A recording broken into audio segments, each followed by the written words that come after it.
Hey there. Today we're going to talk about sleep. I'm Bill Patton with Visual Training for Tennis. And look what I do with my TV. I cover it up with a map during the day because I just don't want to look at the TV all day long. Anyway, so why is sleep possibly your superpower? Well, it's really an important part of your visual ability.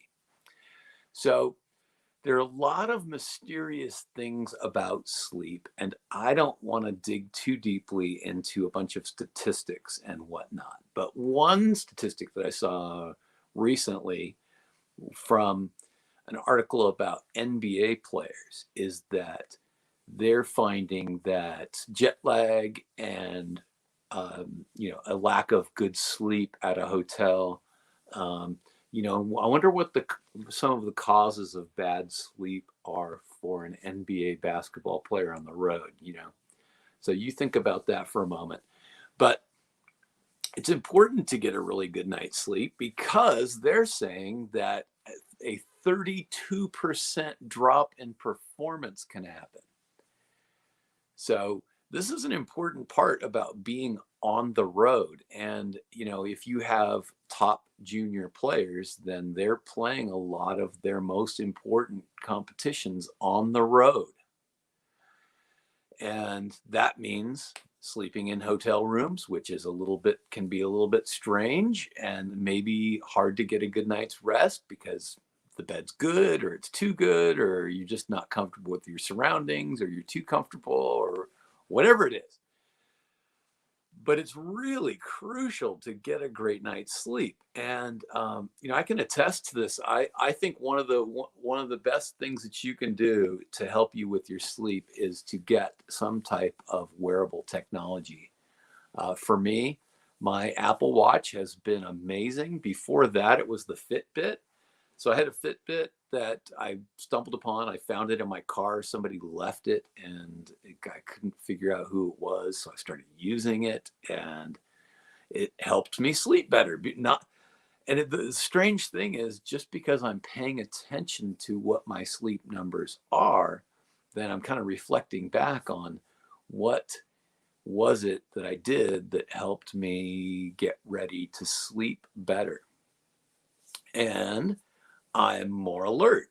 So there are some things that are absolutely true about sleep, and they center around the fact that sleep is a really important part of being coordinated, and also being able to make decisions more quickly. I think they say that approximately 20% of car accidents are caused by people who are sleep deprived. And that's a pretty steep number right there. So you can be safer, but then, think about, the speed of a tennis ball, and you really do have to react quickly and with the right amount of reaction.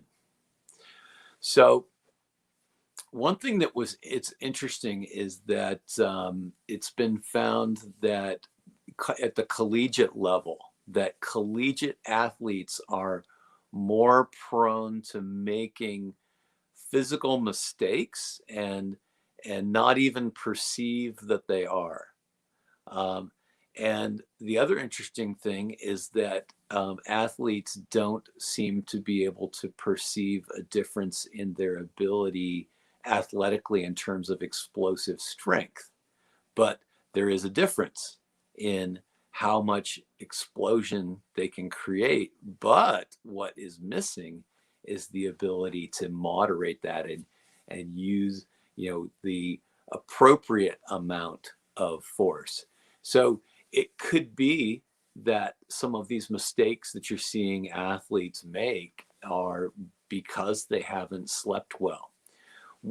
I quoted one particular sleep researcher in Visual Training for Tennis, and you can go dig more deeply into this later if you like. But he said, perfect practice doesn't make perfect. He said, perfect practice plus a good night's sleep makes perfect.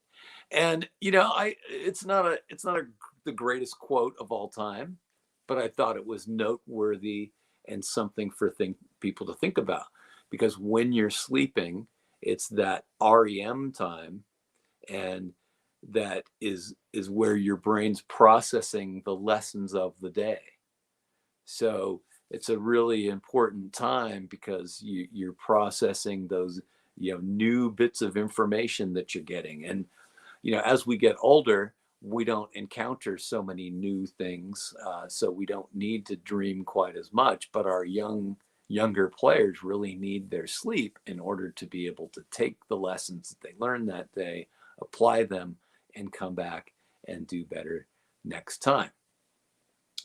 So now, I'm not going to enter in an argument about how much sleep you need, but I do believe most people need to sleep more than they are. And I went through an interesting period of time where I was getting 4 or 5 hours a night, waking up in the middle of the night and not able to go back to sleep. And that's when I started to write books. And then that period of time seems to have passed. I've actually had a period of time where I was sleeping only about 2 or 3 hours a night, and that was not a really good time of my life. It was very, very difficult. I was working way too much, not sleeping enough, and I wasn't a very happy person. So lately, though, through this and other wearable tech and reading up on sleep, I found a couple of things that work for me, and there could be some things that work for you as well that are different. But one thing that's important is they say that you want to be sleeping in approximately 65 degrees. So cooling your house off, your living space off as to that 65-degree is a great place to start. And then you might decide you actually want it a little cooler, or maybe just a tad warmer. I don't know. But for whatever reason, that helps to bring on better drowsiness. And this is something that we've been doing here. It's been heating up a little bit here, and had a couple of bad nights sleep. So now we're making sure that we cool the house down. And one thing I like about this is, it might not be incredibly accurate, but it gives me a score. So there's an app that I use called Pillow, and that gives me a percentage score of how well I slept the night before. And when I first started tracking it, I was having a lot of nights in the 60% range, which is actually decent, because once you're below 50%, then that's pretty bad. Well, anyway, so I've been tracking that, and then I started to have more nights in the 70s, and that was good. But then now I'm, because I'm changing my routines and, being a little bit more mindful about, not having screen time right before bed, getting in bed, prior to the time that I'm wanting to sleep. And also, I've added a routine of having just a few ounces of cherry juice.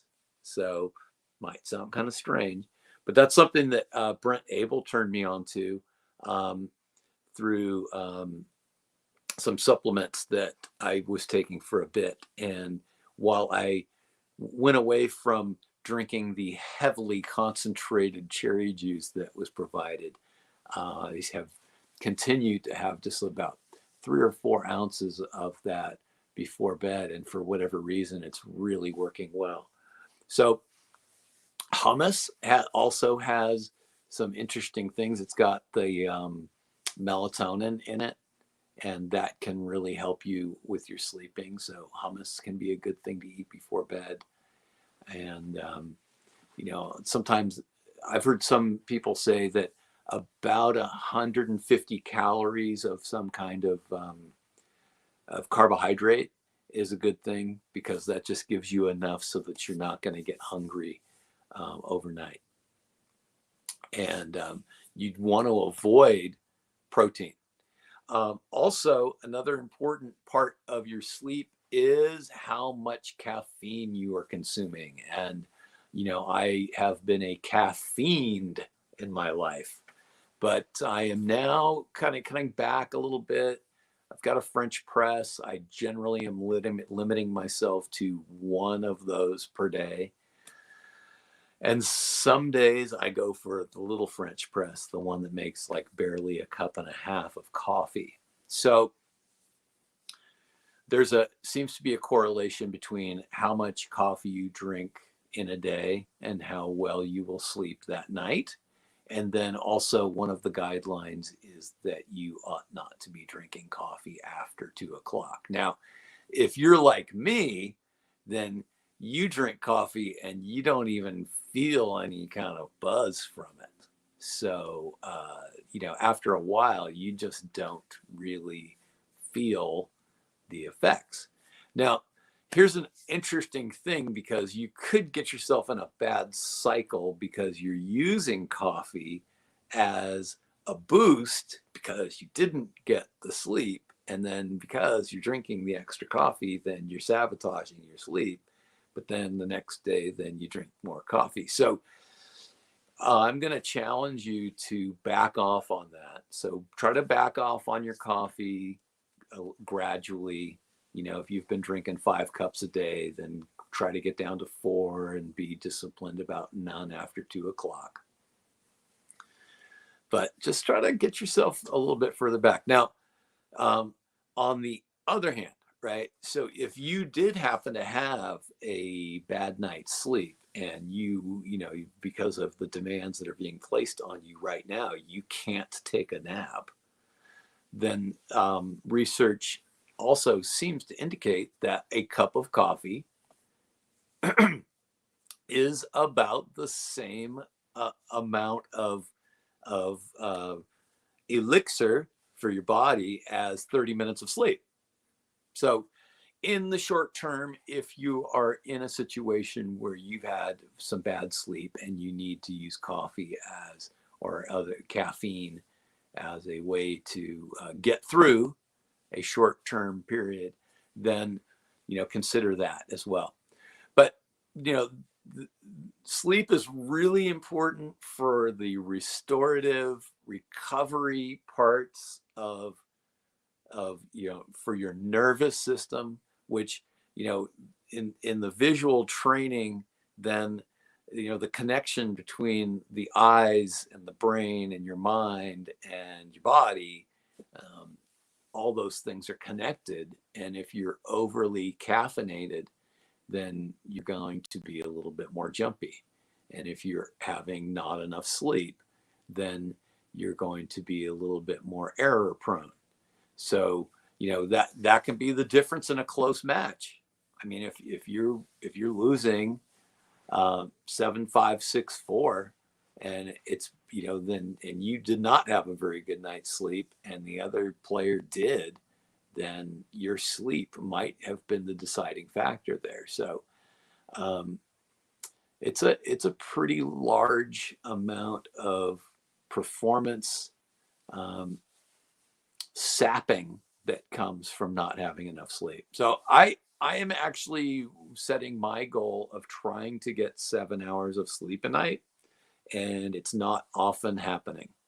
But the quality of my sleep is getting better, and I'm not sure if I will get over 8 hours. Everybody's got a slightly different requirement.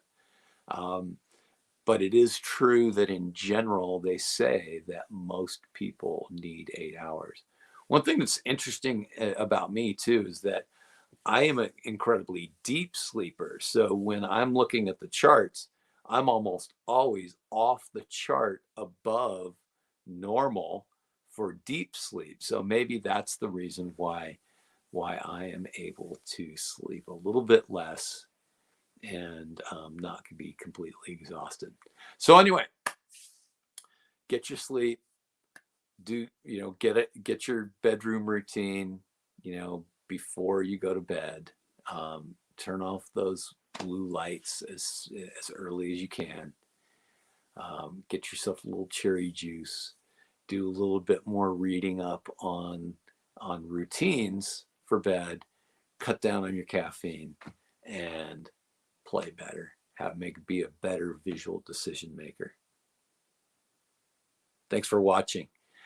If you would like a PDF on sleep, then send me an email at infinitevisioncoach@gmail.com, and I will shoot you out a 2-part PDF on sleep, caffeine, and how to do it better. All right, thanks.